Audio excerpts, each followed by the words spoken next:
That's right. We're going to go live about a minute or so early just to give people the opportunity to come in to today's show. I'm super excited. I can't believe, I don't know when you're watching this. It might be in the future, but for me, it's 12/19, meaning Christmas is just a couple days away, and it's going to be fun, and 'tis the season. But as you come in, let me know in the chat pane or leave a comment. Who are you? Where are you tuning in from? This could be what state, what country, or it could be what platform. And also, a little ditty when you come in or you start to watch this, let us know what it is that you're most looking forward to in 2023. Which sounds like, by the way, when I say that, every time I say 2023, I feel like I'm in the future because, again, as the old guy in the room, 2023 was science fiction. Yet now we're here. You know what else is maybe science fiction? Content. Content in your organization that builds trust. That's a bad dad joke right there. But let's go ahead with it being time to get started again. Leave a comment if you have a comment of where you're actually tuning in from, what country, what state, what platform, and what are you most looking forward to in 2023. Today, we are talking about build B2B marketing trust with evidence-based content. And our guest is Melanie Deziel, at least the clips. She's not here live, but you will see her in today's show. So, welcome to the Marketing Smarts live show by MarketingProfs and the Marketing Smarts podcast, where we dive into B2B news, resources, valuable guest content, and much, much more each and every week. If you're a B2B marketer looking for a place to learn, keep up to date, and have some fun along the way, then grab a beverage, a notepad, or at least some style of writing utensil, and welcome to the show.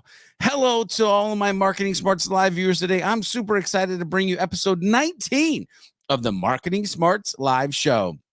This week's topic is all about build B2B marketing trust with evidence-based content. So if you're ready to get your learn on, buckle up and let's get ready to rock and roll. I'm your boy, George B. Thomas, speaker, trainer, catalyst, and host of this here show, the Marketing Smarts live show, as well as the Marketing Smarts podcast, found on your favorite podcast app. Our guest clips today are brought to you by none other than Melanie Deziel. Melanie Deziel is a keynote speaker, award-winning branded content creator, and the author of the Content Fuel Framework, How to Generate Unlimited Story Ideas and Prove It, exactly how modern marketers earn trust. She's also a co-founder and the VP of marketing at The Convoy, a B2B marketplace that helps small and independent businesses save money on their everyday expenses so they can invest more on themselves and their communities. Now, remember, the clips of Melanie Deziel today are pulled from the full Marketing Smarts podcast episode. And if you want to listen to that full interview with Melanie and myself, make sure to tune into the Marketing Smarts podcast. Link to the full show in the description below. Now, in this episode, again, we are talking about content. We are talking about B2B. We are talking about trust. And we are talking about evidence-based content.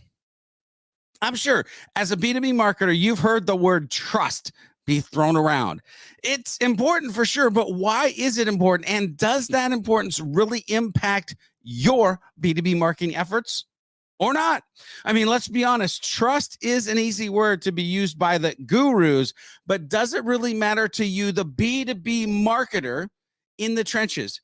Are they talking about trust in the clouds when you're creating content in the trenches? You could probably leave something in the comments about that. That's a yes, no, maybe. I don't know. Well, Marketing Smarts viewers, that's exactly what I wanted to know. So I asked Melanie to explain in her words, why is trust so important for marketing teams to be building? And here is what she had to say. Well, the thing that I realized is that, we have a lot of discussions in the content space, in the marketing space to try to come up with the right KPIs, right? What is it that we're trying to accomplish? How are we going to measure it? All these different things, growth, like I was talking about before. We spent a lot of time thinking about that.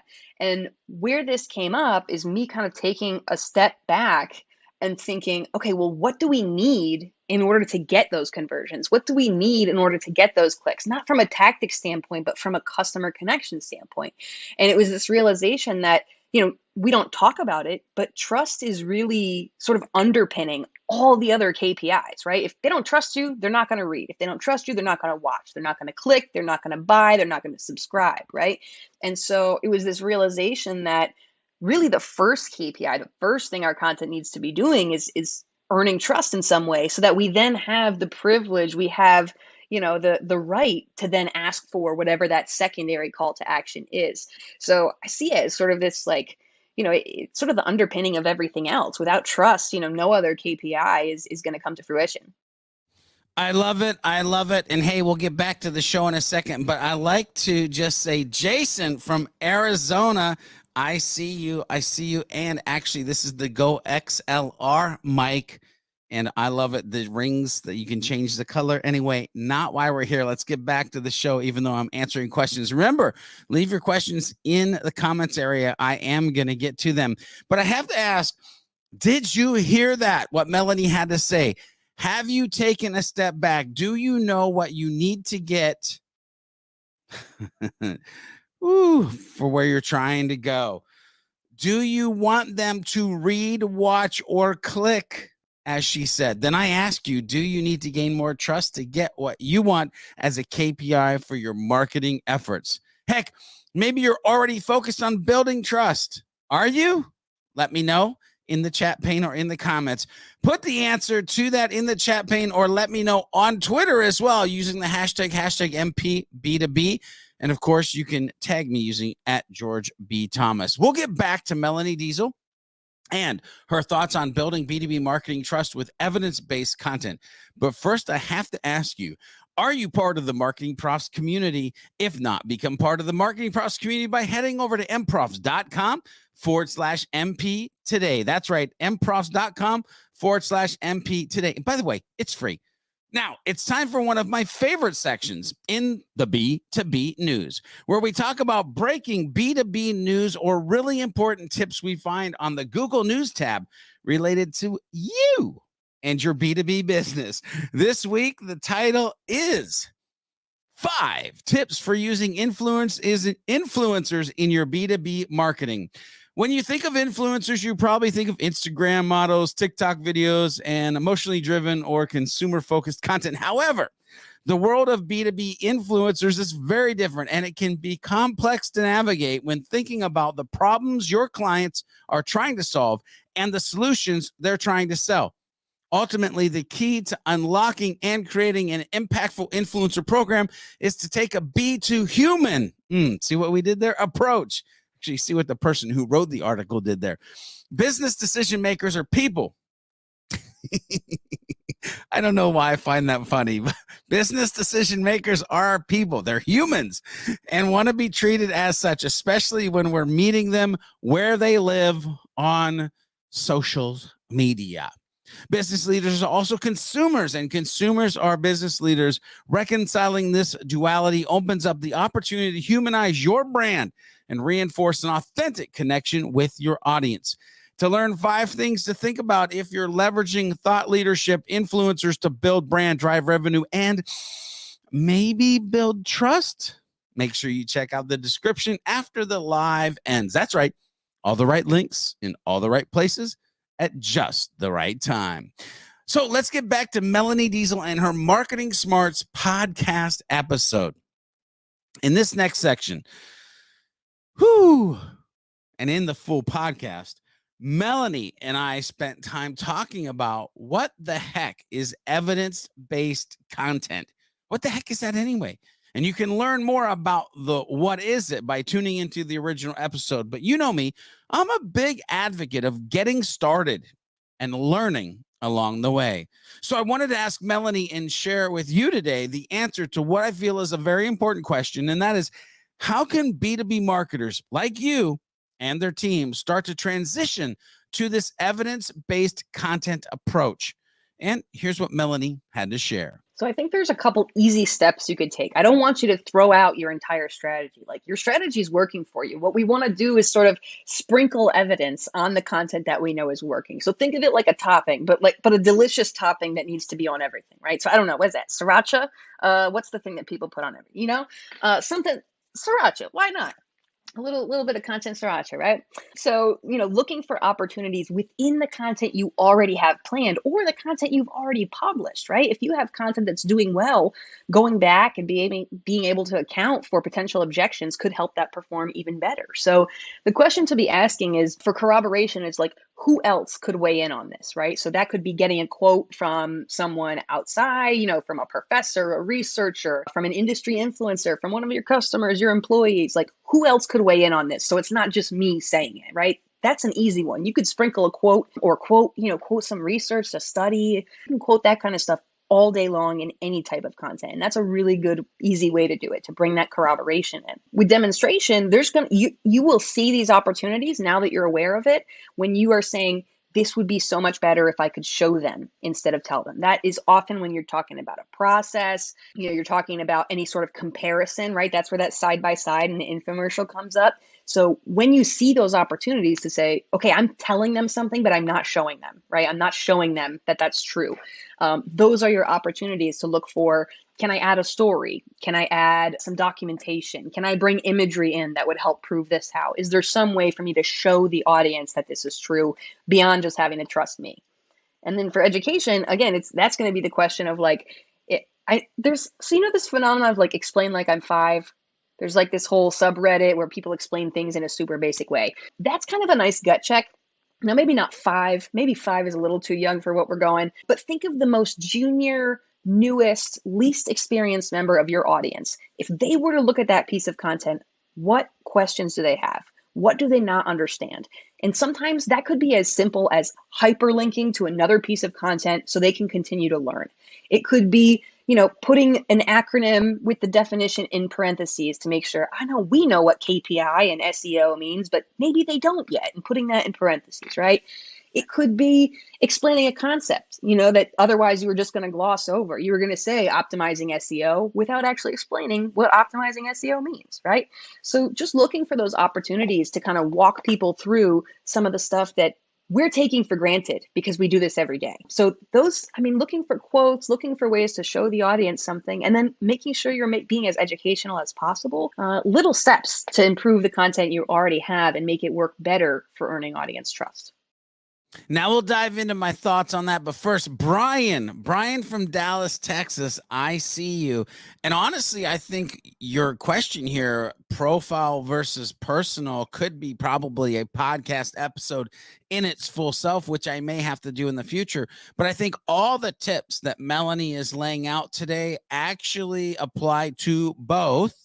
Although I think the profile, the sales or marketing profile, the personal account is easier. We already are humans, where the company profiles are trying to humanize the company, but hopefully they're leveraging it through the actual individuals. Anyway, like I said, it could be an entire episode by itself. But let me get back to Melanie and unpacking that section that we just watched. Did you hear that? She said, easy steps. How can you add your content sriracha to the content you've already published earlier, pre-2023? Ask yourself, who else could weigh in on your content? Ask yourself, how can you show them versus telling them?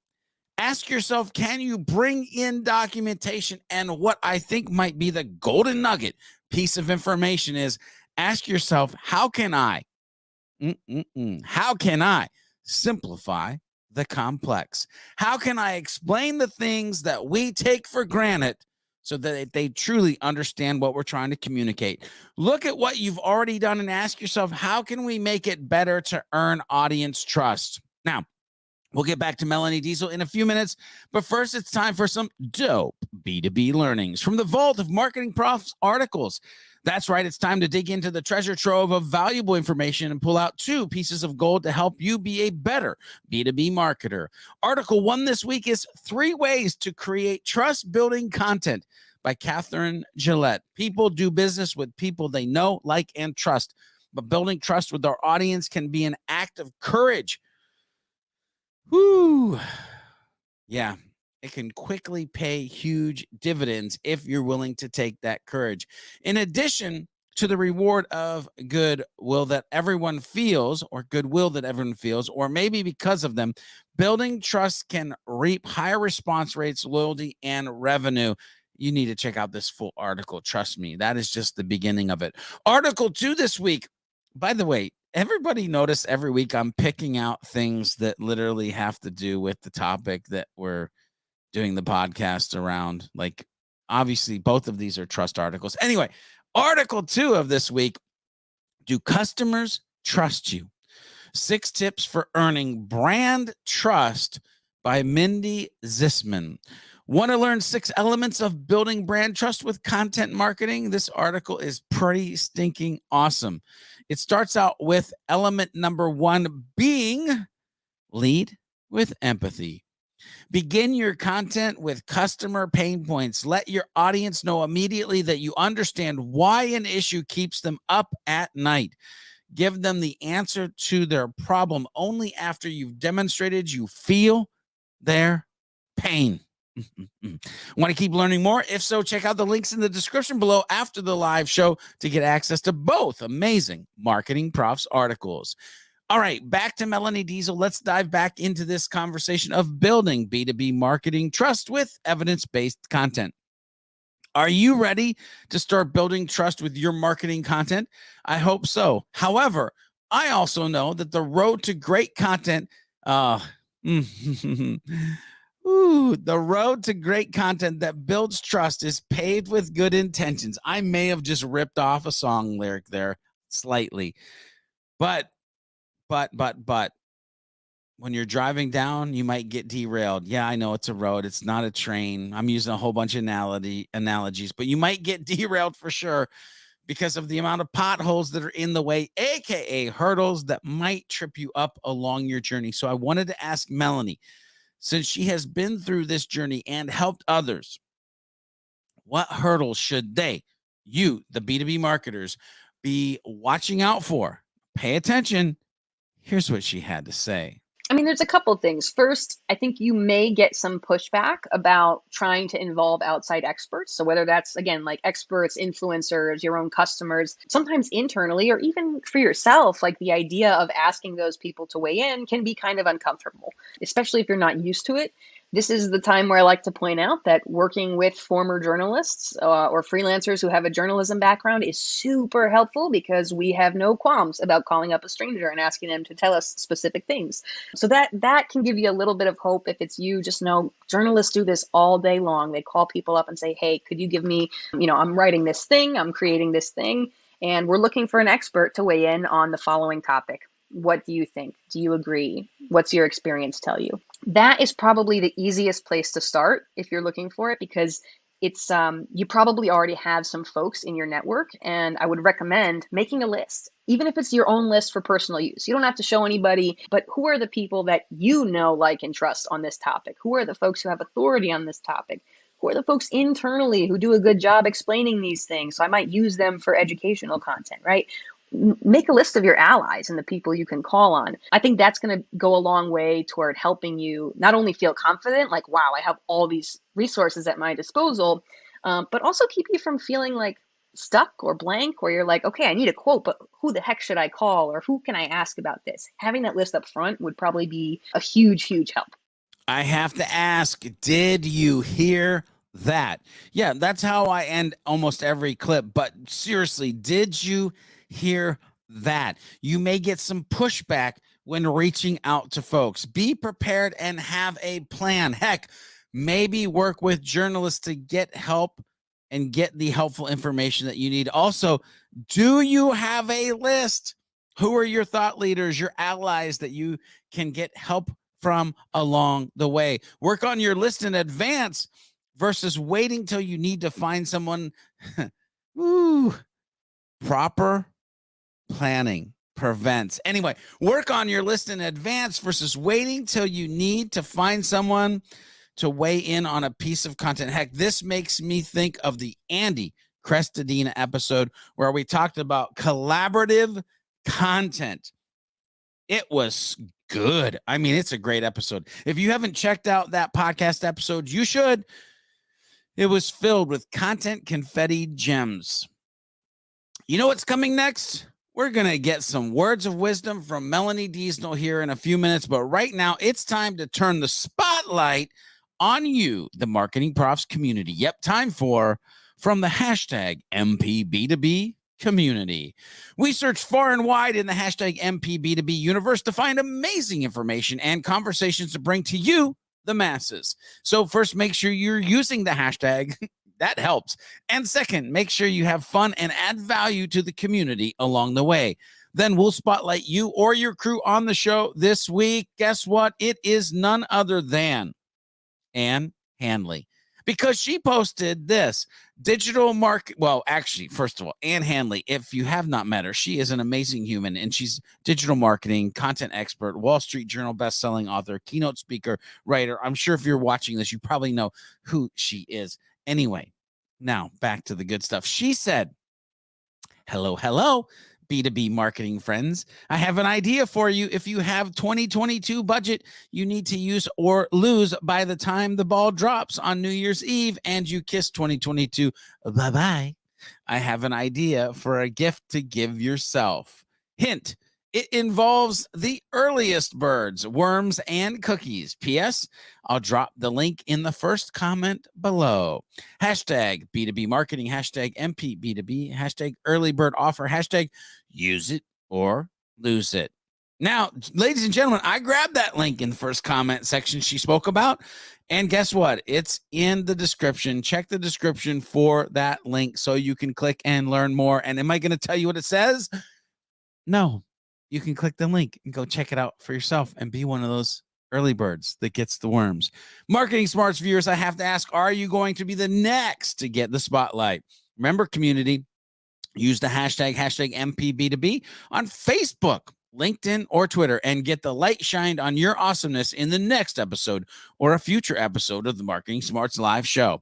Pro tip, it won't hurt if you tag me in your post as well at George B. Thomas on LinkedIn and Twitter. Okay, let's kick it back to Melanie Deziel and some words of wisdom around this topic of building B2B marketing trust with evidence-based content. Here's what Melanie Deziel wanted to leave you with as far as some final words of wisdom to think about. My first instinct is not going to sound like words of wisdom. It's going to sound sad, but bear with me, all right? Your audience doesn't trust you. And I know that sounds really sad, but it's the reality that all of us are up against. And I think if you can understand that, instead of presuming the audience is on your side already, it goes a really long way toward helping you improve the quality of your content, to improve the quality of the evidence that you're creating so that you can get an audience that comes to you and already knows and loves you and trusts you. So I like to keep that in my mind. Like, before, it sounds depressing, but before I put a piece of content out saying, okay, my audience doesn't trust me, how can I fix that? That is such a great place to operate from. And I think it can inspire you to create all kinds of content you hadn't thought of before. So I'd go with that. The reality sometimes can be sad, but when you realize reality, it opens you to fix the things that might be broken. Operate from a place of truth to create what you may have not thought of creating before. Yeah, Melanie, I'd go with that as well. Sounds like a winning idea to me, not just for content, but ladies and gentlemen, maybe for life in general. Have you enjoyed today's journey? Let us know. Use that hashtag MPB2B on whatever platform you're joining us on. It's time, ladies and gentlemen. That's right. Head to the description below. Click on the link to the full Marketing Smarts podcast with Melanie Deziel and keep on learning more about building B2B marketing trust with evidence-based content. Remember, these were just a few clips of the original Marketing Smarts podcast interview. And if you got value out of today's show, hit that like, and better yet, share it with a friend or coworker. To keep learning more, hit that subscribe or watch additional Marketing Prof videos on your favorite social channel or head over to our YouTube channel if you're not there yet. Or you can go tune into the original Marketing Smarts podcast episode on your favorite podcast app. Don't forget to become part of the Marketing Profs community by heading over to mprofs.com/MP today. Now, before I sign off, I hope your holiday season is filled with joy and love. I hope that you have time to relax and spend time with those who you choose to surround yourself with. I'll be back on January 2nd with another Marketing Smarts live show to help you grow as a B2B marketer in 2023. But until then, please remember to be a happy, helpful, humble B2B marketing human. And we'll see you on the next episode of Marketing Smarts live show in 2023? What? Yep, that's what